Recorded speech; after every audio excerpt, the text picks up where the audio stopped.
we didn't have this many guests, of course, but we were celebrating our 50th anniversary. And what a thrill that was.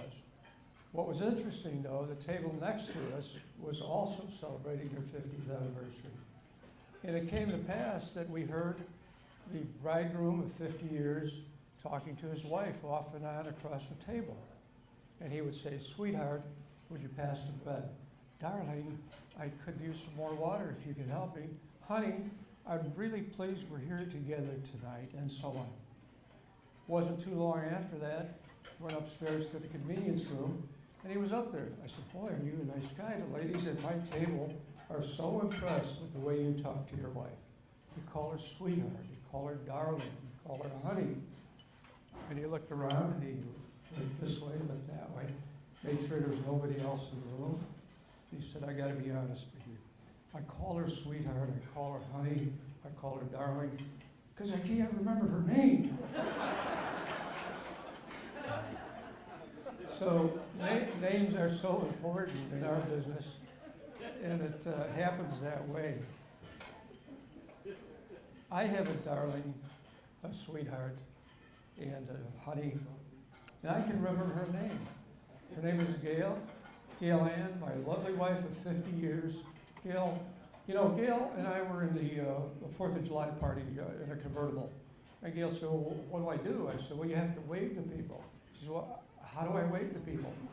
I said, "Just like the Queen.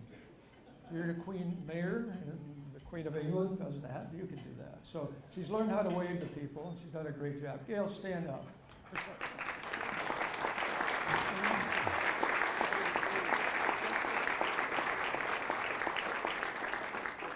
Thank you so much. So names, I better not forget, and that's the people that brought us here today. There are so many luminaries in this room.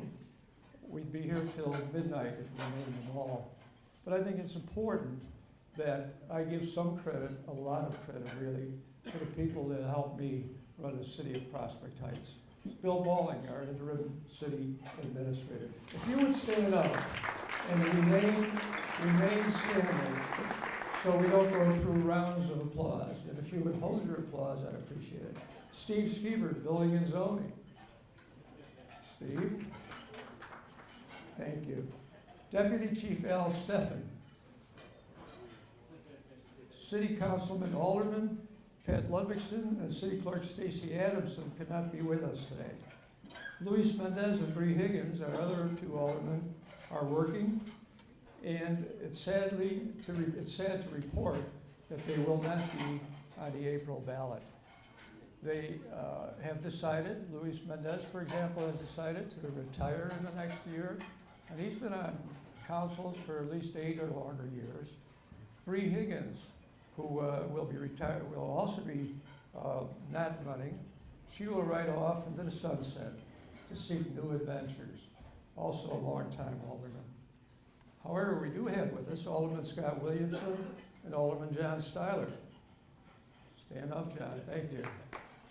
You know, John gives me a lot of direction at City Council. So now I'm saying, please stand up. Thank you. Our ever-present watchdog, CFO Stephanie Hannon. Steve Kataya of Public Works.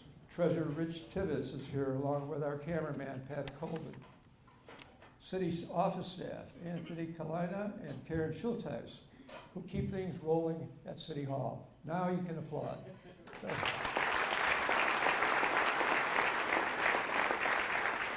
I know it's already been said, but how about a great attaboy for our Chamber of Commerce headed by Jim Capel and his crew. They do a great job of setting. You know, when our administration first took office, we had a dilemma on our hands. Actually, I thought for a moment we were located in the land of Shrek, that is far, far away from the mainstream of government. The budget was in shambles.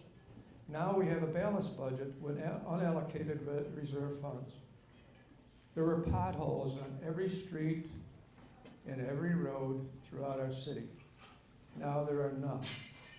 Our police department, with only 14 officers on duty, was closed 24/7. Now we have 27 officers and open 24/7. The union contracts had expired. Now, everyone is under contract. Pension fund, walked in with a 40% funded pension fund, and now we've reached a 61% level. Pretty good progress. There were vacant stores everywhere. During the last couple of years, we filled 22 of them.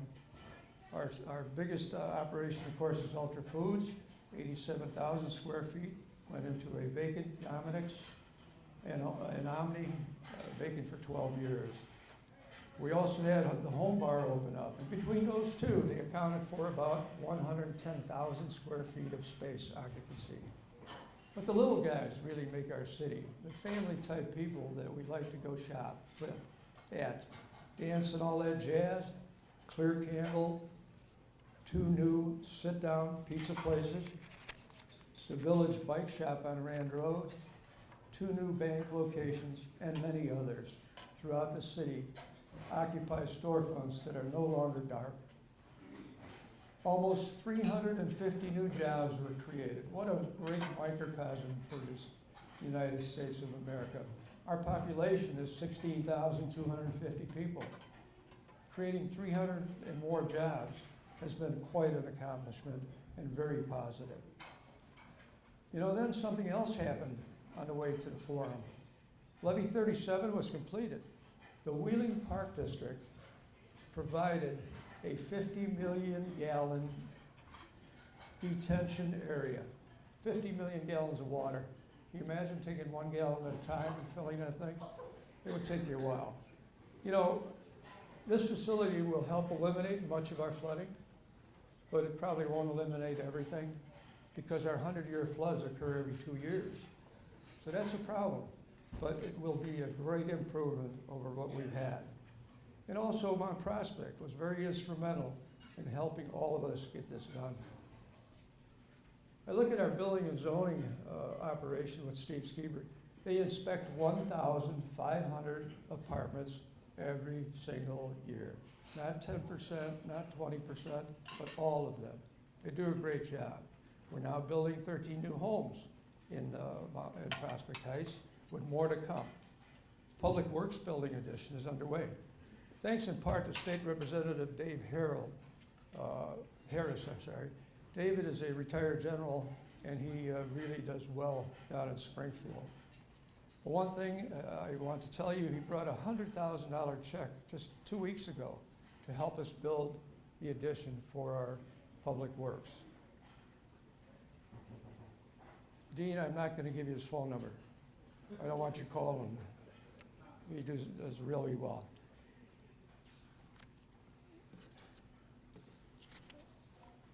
There are a lot of things on my mind, but holding a mic is now one of them. You know, we have a new branding plan in the city. There was a time you drove through Prospect Heights, you had no idea where you were. There was no signage to speak of. All you knew was there was a Walgreens down the street there, and maybe you thought you were in Wheeling, maybe you thought you were in Mount Prospect, but you really didn't know. We started a signage campaign this past year that will continue this year. And the Welcome To signs, which a lot of cities say, well, that's pretty normal. What's the big deal about that? Well, we didn't have any.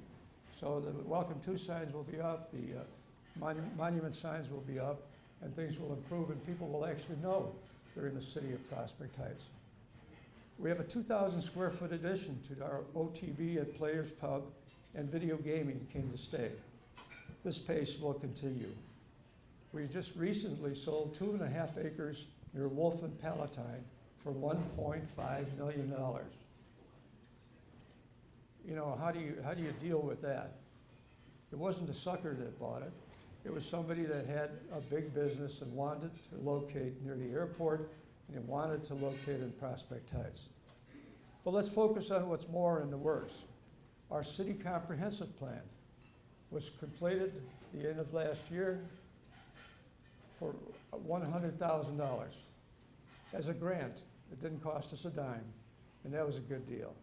The focus will be the downtown intersections, the train station, and a 30-acre parcel at Allstate on near 294, and much more. 102 units of assisted living has been approved and construction starts in May. We will market 10 acres across from our jointly owned airport. We will make something happen to a parcel that's been there for 12 or longer years with nothing happening. As joint owners of the CEA with Wheeling, we're now investigating what it will take for a major update to the airport layout plan. That plan was last done in the early 1980s. Can you imagine if you planned something in the 80s, like having a car, and you still have it today? You probably wouldn't like it. You know, Mr. Priester, Chairman Bob McKenzie, Airport Manager Jamie Abbott take on the assignment under the direction of the CEA Board of Directors.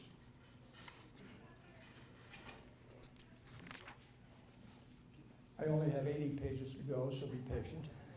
Construction of 700 self-storage units along Rand Road will start in June, pending the plan review by the zoning board tomorrow night. I think everything is good. They are bringing to the table something we don't have, and the council approved that not too long ago. Economic development, we will fill more vacant storefronts with new merchants offering retail sales, and new part-time positions of Economic Development Director and Public Relations Director will be filled. Land acquisition has started. We want to attract developers to work with us to implement our comprehensive plan, and that is an assignment, a big assignment all in itself. A major beautification plan on Milwaukee Avenue through the Tourism District corridor will start in May. Now that corridor starts approximately at River Road and Milwaukee, at that triangle down by Players Pub. It runs past Wendy's, it runs past McDonald's, it runs past Pewaukee Center, and all the way up to our newest hangar on the airport at just north of Palatine Road. I really am proud of a most energetic environmental group. The Prospect Heights Natural Resources Commission, chaired by Dr. Agnes Wojcicki and Ms. Spiegelhalter, have been formed to improve the slough area and the wildlife habitat. We have egrets, we have different birds, we have all kinds of things there. The slough is polluted with items, with grass, with buckthorn, with other things, and it kind of has ruined the environment. The county has pledged in the next 2 years, if you ever drive down Willow over to St. Al's, for example, to lift the road to some extent, because that area all was flooded, and people on one side of the flooded area, the low part of the road, couldn't get around to the, straight through to the other side. They had to go around. So that group is really exciting, and you know what? When they call for help, you know that 40 volunteers show up? 40 volunteers come and help to clean up the slough. When's the last time some of us who had committees or to supervise committees or any kind of group, do you get that kind of response? So that has really worked out. Most of all, we are developing a sense of pride in our city, from beautiful apartments and condominiums on the east side to single-family homes on half-acre and larger lots on the west. This makes the city a neat place to live. The schools, fire department, libraries, park districts certainly add to the quality of our life in our city. And what about our great neighbors, with Wheeling heading the pace under President Argyris and his trustees, closely followed by President Jurasek and Mount Prospect. As a group, our three cities, Wheeling, Prospect Heights, Mount Prospect, are certainly recognized as the most positive and productive cities in the northwest suburbs. And I say that without abandon. I really believe that, and I know a lot of people in this room have heard me say it before, and many of you are here because of these two cities holding this event. So you see, Prospect Heights is no longer in the land of Shrek. It's in the center of a thriving metropolis of 250,000 people, and everything good is happening there. So I leave you with that thought. All is good in the city of Prospect Heights. Thank you.